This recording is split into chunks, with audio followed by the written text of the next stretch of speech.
दोस्तों, सफलता एक दिन में नहीं मिलती, मगर ठान लो तो मिलती जरूर है। आज है 14 मई और 14 मई को हम कवर करने वाले हैं 13 मई और 14 मई से बनने वाले सभी इंपॉर्टेंट करंट अफेयर्स। तो चलो शुरू करते हैं और आज का हमारा पहला क्वेश्चन है, जून 2021 में G7 वार्षिक शिखर सम्मेलन का आयोजन कहां पर किया जाएगा। तो अभी जो G7 वार्षिक शिखर सम्मेलन का आयोजन होगा जून के अंदर, वो होने वाला है कहां पर, वो होगा इंग्लैंड में। तो करेक्ट आंसर होगा इंग्लैंड। क्या होगा? England will be the correct answer. United kingdom, या फिर आप इसको यूनाइटेड किंगडम बोल सकते हैं। अब मैंने बताया कि जून 2021 में G7 का होगा एनुअल समिट, और कहां पर होगा? यूनाइटेड किंगडम, ब्रिटेन में। अब बात कर लेते हैं G7 की। क्या आपको मालूम है कि G7 का पहले नाम क्या था? G8 हुआ करता था। क्या हुआ करता था? इसका जो पहला नाम था वो G8 था और इसकी स्थापना 1997 में हुई थी। लेकिन 2014 में रसिया इससे अलग हो गया और तब इसका नाम पड़ गया G7। क्या पड़ गया? G7। अगर बात करें, क्या भारत G7 ग्रुप का एक मेंबर है? नहीं, भारत जो है वो G7 ग्रुप का मेंबर नहीं है। लेकिन जून के अंदर जो G7 का 47वीं बैठक होगी, कौन सी बैठक होगी? 47वीं बैठक। इसमें इंग्लैंड ने भारत को अतिथि के तौर पर आमंत्रित किया है। अब पेपर में आपसे सवाल पूछ सकता है कि G7 के अंदर आने वाली कंट्रीज कौन कौन सी है। एक तो यह पूछा जा सकता है, या फिर इनमें से वो कौन सी कंट्री है जो G7 के अंदर नहीं आती है।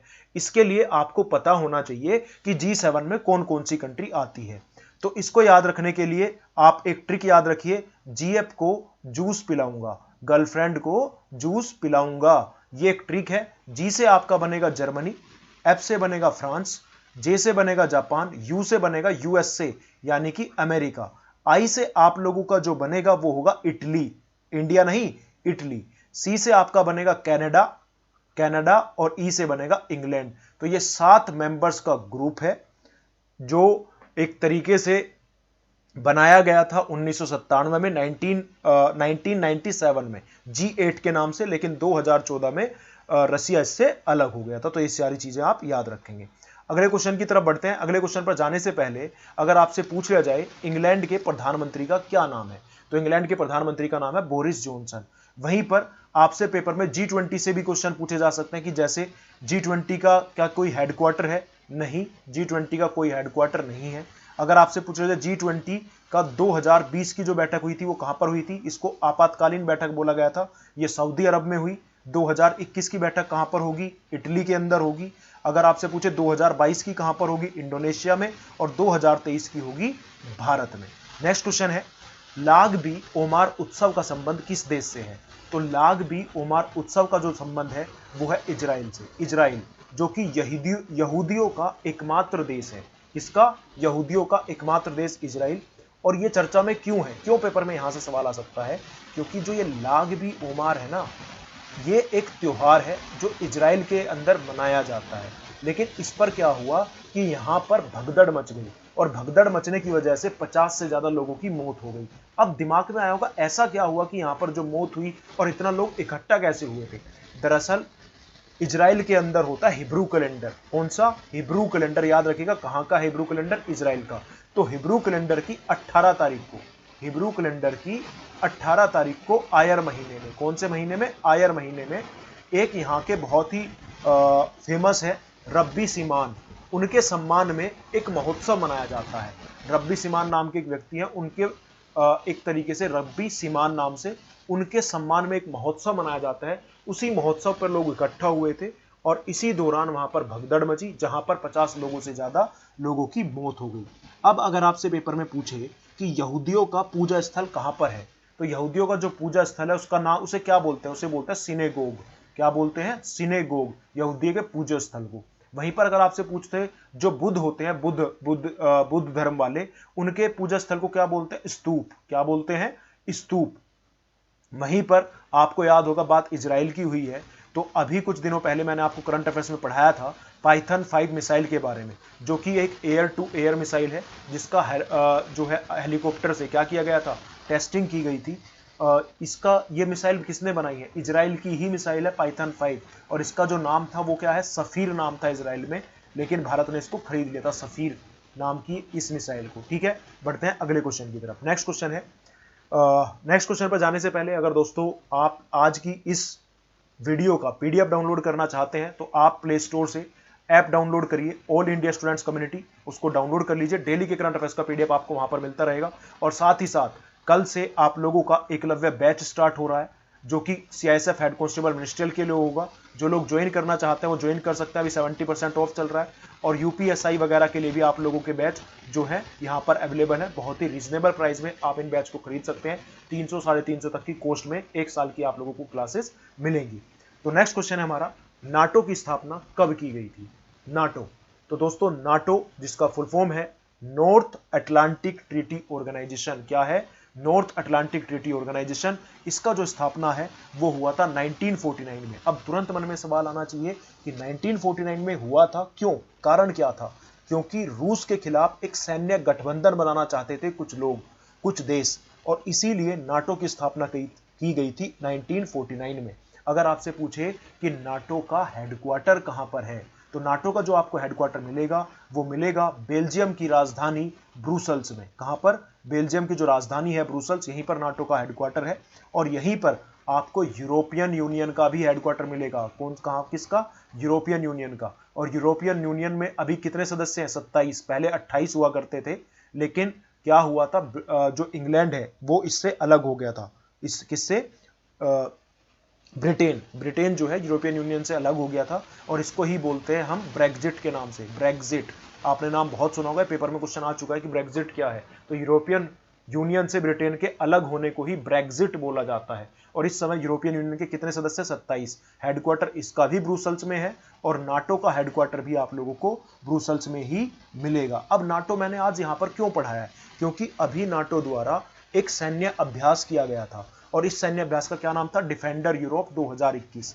क्या नाम था? Defender Europe 2021। ये अभ्यास किया गया किसके द्वारा? नाटो द्वारा। कहां पर हुआ? अल्बानिया में। कहां पर हुआ? अल्बानिया एक कंट्री है जो कि नाटो की मेंबर्स कंट्री में से है, अल्बानिया। और नाटो के अंदर जो टोटल नंबर ऑफ कंट्रीज आती है वो 30 आती है। कितनी? 30। तो याद रखिएगा, नाटो की स्थापना 1949 में हुई थी, हेडक्वार्टर ब्रुसेल्स में है, और अभी 2021 में इन्होंने एक सैन्य अभ्यास किया जिसका नाम है डिफेंडर यूरोप 21, और ये कहां पर हुआ? अल्बानिया में। याद रहेगा। बढ़ते हैं अगले क्वेश्चन की तरफ। नेक्स्ट क्वेश्चन है, ग्लोबल फॉरेस्ट गोल्स रिपोर्ट किसके द्वारा जारी की गई? तो अभी हाल ही में ग्लोबल फॉरेस्ट गोल्स रिपोर्ट जो है ये जारी की गई यूएनओ द्वारा, यूनाइटेड नेशन के द्वारा। किसके द्वारा? यूनाइटेड नेशन ऑर्गेनाइजेशन के द्वारा। और इसके तहत क्या बताया गया? इसके तहत बताया गया कि जो पूरे विश्व की 25% पॉपुलेशन है, 25% जो जनसंख्या है वो किस पर डिपेंड करती है? वनों पर आधारित है, वनों पर डिपेंड करती है। किस पर? वनों पर। यहीं पर इसी रिपोर्ट के अनुसार बताया गया कि कोविड-19 की वजह से जो लोग हैं वो आने वाले दिनों में एक तो आजीविका और एक खाद्य सुरक्षा पर सवाल उठाएंगे, यानी कि उनकी आजीविका पर खतरा है। दूसरा, कोविड-19 की वजह से उनकी खाद्य सुरक्षा पर, जो फूड सिक्योरिटी है वहां पर बहुत बड़ा खतरा है। उसको लेकर लोग थोड़े दिनों बाद आवाज उठाना शुरू करेंगे, सवाल उठाएंगे। और ये बताया किसने? यूनाइटेड नेशन ने। अब यहीं पर आप पहला ऑप्शन देख रहे होंगे, यूएनईपी। ये क्या है? United Nation Environment Programme. क्या है? United Nation Environment Programme. इसका हेडक्वार्टर आपको मिलेगा नैरोबी में। कहां पर? नैरोबी में इसका हेडक्वार्टर है। वहीं पर अगर मैं बात करता हूं एफएओ, एफएओ क्या है? Food and agriculture organization. इसका हेडक्वार्टर आपको मिलेगा रोम के इटली में। ठीक है, रोम इटली में इसका हेडक्वार्टर स्थित है। अब कमेंट करके बताइएगा यूनेस्को का हेडक्वार्टर कहां पर है? मैंने आपको रटवाया था। अच्छा, ये तो थी ग्लोबल फॉरेस्ट गोल्स रिपोर्ट। एक है इंडियन फॉरेस्ट सर्वे रिपोर्ट। ये किसके द्वारा जारी की जाती है? इंडियन फॉरेस्ट सर्वे रिपोर्ट जो है भारत द्वारा देहरादून से जारी की जाती है। कहां पर? देहरादून से। और इसमें क्या बताया जाता है कि वनों की स्थिति कहां पर कितनी है। इस समय जो भारत में सबसे ज्यादा वन है वो कहां पर है? मध्य प्रदेश में है। कितने हैं? 24% के आसपास। लेकिन फॉरेस्ट रिपोर्ट के अनुसार कितने वन होने चाहिए भारत के अंदर? 33.5%, 33.33%। लेकिन है कितने? अगर आपसे ये पूछ लिया जाए, इतने होने चाहिए, लेकिन अभी इतने नहीं है, ये आप याद रखिएगा। लेकिन सबसे ज्यादा वन कहां पर है? मध्य प्रदेश में, 24% के आसपास। ठीक है, बढ़ते हैं अगले क्वेश्चन पे। नेक्स्ट क्वेश्चन है, हाल ही में विश्व नर्स दिवस कब मनाया गया? तो अभी हाल ही में जो विश्व नर्स दिवस मनाया गया वो मनाया गया 12 मई को। कब मनाया गया? 12 मई। क्यों मनाया जाता है 12 मई को ही? क्योंकि आप जो इमेज के अंदर देख पा रहे हैं ये है आधुनिक नर्सिंग की संस्थापक, आधुनिक नर्सिंग की फाउंडर फ्लोरेंस नाइटिंगेल। इनका जन्म जो है वो 12 मई को ही हुआ था, इसीलिए हम हर साल वर्ल्ड नर्स डे मनाते हैं 12 मई को। और इस बार मनाए गए विश्व नर्स दिवस का थीम क्या था? A voice to lead. क्या था? आप लिख सकते हैं a voice to lead, a vision for future health care, a vision for future health care. ये था इस बार का थीम, ये आप याद रखेंगे। 12 मई को आपसे क्वेश्चन ये नहीं पूछेगा कि विश्व नर्स दिवस कब मनाया गया, वो आपसे पूछने वाला है कि 12 मई को मनाए गए विश्व नर्स दिवस का थीम क्या था? A voice to lead, a vision for future health care. ठीक है। एक सवाल और यहां पर याद रखिएगा, 2021 के जनवरी में 2020 का नेशनल फ्लोरेंस नाइटिंगेल अवार्ड किसको दिया गया था? डॉक्टर सैला कैनी को। किसको? डॉक्टर सैला कैनी। ये आप याद रखिएगा, डॉक्टर सैला कैनी को दिया गया था 2020 का राष्ट्रीय फ्लोरेंस नाइटिंगेल अवार्ड। क्लियर है? नेक्स्ट क्वेश्चन पे चलते हैं। नेक्स्ट क्वेश्चन है, life in the clock tower valley नामक पुस्तक किसने लिखी है? तो life in the clock tower नामक पुस्तक जो लिखी गई है, ये लिखी गई है सकूर राठेर द्वारा। किसके द्वारा? सकूर राठेर। ये कौन है? प्रेस ट्रस्ट ऑफ इंडिया के पत्रकार है सकूर राठेर, और इनके द्वारा ही लिखी गई है life in the clock tower valley. वहीं पर अगर मैं बात करता हूं झुंपा लाहिड़ी, इनका भी एक नोवेल आया था जिसका नाम था वेयर अबाउट्स। क्या नाम था? Whereabouts. ये था नोवेल किसका? झुंपा लाहिड़ी का। वहीं पर अगर मैं बात करूं मोहन कृष्णा वोहरा की, इनका भी एक नोवेल आया था। इनकी मतलब नोवेल नहीं, मतलब एक तरीके से 30वां बिहारी पुरस्कार जीता है। किसने? मोहन कृष्णा वोहरा। 30वां बिहारी पुरस्कार किस इनकी एक बुक है उसके लिए। उस बुक का नाम याद रखिएगा, तस्लीमा संघर्ष और साहित्य के लिए इन्होंने जीत लिया है 30वां बिहारी पुरस्कार। और वहीं पर अगर मैं बात करता हूं देवीर सिंह भंडारी की, ये कौन है? इनकी एक बुक आई थी जिसका नाम था युवा भारत। क्या नाम था? Yuva Bharat, the heroes of today. Yuva Bharat, the heroes of today, ये पुस्तक लिखी है देवीर सिंह भंडारी ने। चलते हैं अगले क्वेश्चन की तरफ। और अगले क्वेश्चन पर जाने से पहले दोस्तों, आप लोग देखते तो ठीक ठाक, चलो आप लोग देखते हैं, डेली आप लोगों को जरूरत भी होता है वीडियो का। कल मैंने नहीं डाला था तो आप लोगों के कमेंट्स आए, तो आप वीडियो को लाइक भी किया करें। और मैं आने वाले दिनों में आप लोगों के लिए with in 30 rupees per month, आप बोलोगे सर पैसे क्यों, लेकिन आपको एक ऐसा मटेरियल दूंगा 30 रुपीज पर मंथ में जो आपको चाहिए। समझो, ये क्वेश्चन आपको वहां पे वन लाइनर्स में मिलेगा, और जो डिटेल्स मैं बता रहा हूं वो सारी आपको नोट्स के फॉर्म में मिलने वाली है। आप लोग रजिस्ट्रेशन करा सकते हैं उसके लिए। 30 पर रुपीज पर मंथ में आपको करंट अफेयर्स मिलेंगे, और वो भी किस तरीके से? क्वेश्चन के साथ, हर एक डिटेल पैटर्न जिस तरीके से मैं बताता हूं, बोलता हूं, वो सारी चीजें, ताकि पेपर टाइम पे जब आप पढ़ना हो तो वीडियो तो नहीं देख पाओगे, तो आप क्या करोगे? उन नोट्स को पढ़कर जा सकते हैं जो कि आपको सिर्फ 30 रुपीज पर मंथ में मिलने वाले हैं। एक बेहतरीन ऑप्शन होगा आप लोगों के पास। ये सारी चीजें लिखी हुई मेरी लैंग्वेज में, और हिंदी और इंग्लिश लगभग दोनों लैंग्वेजों में कवर करने की कोशिश कर रहा हूं। और इसका आज मैं इंस्टाग्राम पर एक फोटो भी डालूंगा कि किस तरीके से नोट्स होंगे, तो आप इंस्टाग्राम पर all India students community channel search करके फॉलो कर लीजिएगा। ठीक है, वहां पर आपको देखने को मिल जाएंगे। चलो आगे बढ़ते हैं। नेक्स्ट क्वेश्चन है, और प्लीज वीडियो को लाइक और शेयर जरूर किया करें। आप लोगों के लिए बहुत मेहनत लगती है इस वीडियो को प्रिपेयर करने में। लगभग 2 घंटे मुझे अपने करंट अफेयर्स में, क्योंकि करंट अफेयर्स एक ऐसा सब्जेक्ट है जिसको खुद पढ़ना पड़ता है और आप लोगों के हिसाब से उसको तैयार करना पड़ता है कि जितना ज्यादा हो सके उतना ज्यादा आप लोगों के ज्ञान को बढ़ाया जाए। ठीक है, तो आप समझ रहे होंगे कि ये चीजें इतनी आसानी से करेक्ट नहीं होती है। इन चीजों को लिए खुद न्यूज़पेपर पढ़ना होता है, इधर उधर मैगजीन्स वगैरह भी देखना पड़ता है, वहां से चीजें करेक्ट करनी पड़ती है, फिर क्वेश्चंस को कनेक्ट करना पड़ता है। तो आई होप आप समझेंगे इस मेहनत को, और आप वीडियो को लाइक भी करेंगे, दोस्तों के साथ शेयर भी करेंगे। हमें भी अच्छा लगता है जब आप लाइक करते हैं कि चलो बच्चे देख रहे हैं तो वो लाइक भी कर रहे हैं। बाकी आपकी मर्जी है, लेकिन अगर ज्ञान मिल रहा है तो समझ लो ये गुरु दक्षिणा है। नेक्स्ट क्वेश्चन है, आप इमेज देख रहे होंगे, ये है डॉक्टर ताहिरा कुतुबुद्दीन। बहुत फेमस नाम रहेगा और पेपर में छपेगा 100% ये क्वेश्चन। डॉक्टर ताहिरुद्दीन कुतुबुद्दीन ये पहली भारतीय मूल की महिला बनी है जिन्होंने जीत लिया है शेख जायद बुक अवार्ड। क्या जीत लिया? शेख जायद बुक अवार्ड। किस पुस्तक के लिए? Arabic oration art and function के लिए। किसके लिए? Arabic oration art and function के लिए पहली भारतीय मूल की महिला बनी है, पहली भारतीय महिला बनी है जिसने जीत लिया है डॉक्टर ताहिरा शेख जायद बुक अवार्ड, और इनका नाम है डॉक्टर ताहिरा कुतुबुद्दीन। और याद रखिएगा शेख जायद बुक अवार्ड को ही अरेबिक वर्ल्ड नोबेल प्राइज के नाम से भी जाना जाता है। किसके नाम से? अरेबिक वर्ल्ड नोबेल प्राइज के नाम से जाना जाता है शेख जायद बुक अवार्ड को। याद रखिएगा, 3-4 क्वेश्चन बने। एक तो पहली भारतीय मूल की महिला कौन है जिन्होंने शेख जायद बुक अवार्ड जीता? डॉक्टर ताहिरा कुतुबुद्दीन। कौन सी पुस्तक लिखी है इन्होंने? Arabic oration art and function. किस पुरस्कार को अरेबिक वर्ल्ड नोबेल प्राइज के नाम से जाना जाता है? शेख जायद बुक अवार्ड को। 4 क्वेश्चन है यहां पर, नोट डाउन करिएगा बेहतरीन तरीके से। नेक्स्ट क्वेश्चन है, रेलवे मधेपुरा फैक्ट्री किस राज्य में स्थित है? दरअसल ये चर्चा में है क्यों पूछा मैंने इस करंट अफेयर्स की वीडियो में। अभी हाल में 12,000 हॉर्स पावर का एक सोवा रेलवे इंजन जो है रेलवे मधेपुरा फैक्ट्री ने भारतीय रेलवे को सौंप दिया है। और इस रेलवे इंजन को बनाने में हेल्प किया फ्रेंच की एक कंपनी है जिसका नाम है एल्स्टम। क्या नाम है? ALSTM। फ्रेंच की एक कंपनी है एल्स्टम, इसने हेल्प किया है इस इंजन को बनाने में। और इसकी क्षमता कितनी है? 12,000 हॉर्स पावर। इंडियन रेलवे को सौंप दिया गया और ये सोवा रेलवे इंजन था। ठीक है, अब बात करें माधेपुर इलेक्ट्रिक लोकोमोटिव फैक्ट्री, ये बिहार में स्थित है। कहां पर? बिहार में। और एक और फ्रेंच कंपनी आपको याद आ रही होगी, दसोल्ट।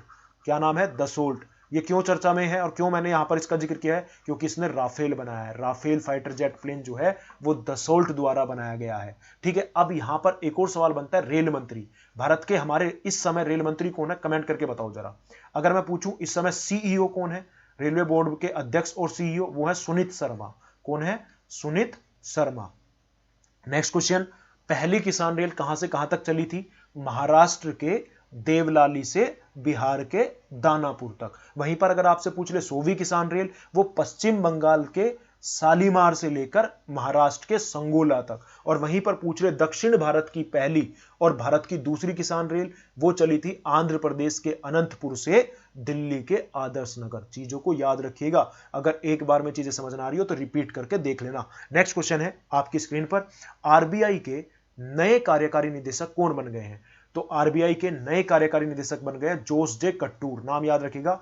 तो रिजर्व बैंक ऑफ इंडिया के नए एग्जीक्यूटिव डायरेक्टर होंगे जोस जे कट्टूर। राजेश बिंदल कौन है? अभी कलकत्ता हाईकोर्ट के नए मुख्य न्यायाधीश बने थे। ठीक है, और अगर बात करता हूं मातम वेंकट राव की, किसकी? मातम वेंकट राव। ये कौन है? ये central bank of India CBI के MD और CEO बने थे अभी हाल ही में। और GP सामंत, ये नाम बहुत इंपॉर्टेंट है, ये पेपर में आ सकता है। ये है chief statistician of India. Bharat के मुख्य सांख्यिकी जो है इस समय वो कौन है? वो GP सामंत है, स्टैटिस्टिशियन। याद रखिएगा, स्टैटिस्टिशियन कौन है? Chief statistician of India GP सामंत। भारत के मुख्य सांख्यिकी GP सामंत। नेक्स्ट क्वेश्चन है, और ये है हाल ही में किसने विश्व खाद्य पुरस्कार 2021 जीता है? तो करेक्ट आंसर क्या होगा? विश्व खाद्य पुरस्कार 2021 जीत लिया है शकुंतला थिल्ड ने। किसने? शकुंतला थिल्ड, इन्होंने जीत लिया है विश्व खाद्य पुरस्कार 2021।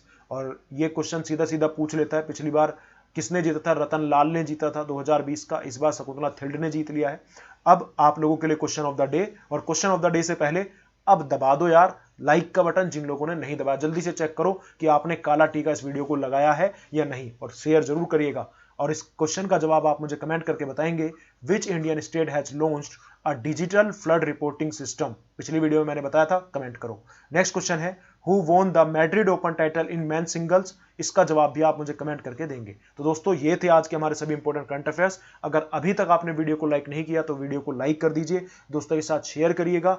आप करंट अफेयर्स का PDF हमारे प्ले स्टोर पे ऑल इंडिया स्टूडेंट्स कम्युनिटी नाम का ऐप डाउनलोड करके डाउनलोड कर सकते हैं, और वहां पर आपको कोर्सेज भी अवेलेबल होंगे जो आप वो कोर्स कर सकते हैं। अगर वीडियो अच्छी लगी हो तो लाइक करें और अपना नाम जरूर कमेंट करिएगा, ताकि मुझे पता लगे कि इतने स्टूडेंट लास्ट तक ये वीडियो देखते हुए पहुंचे हैं।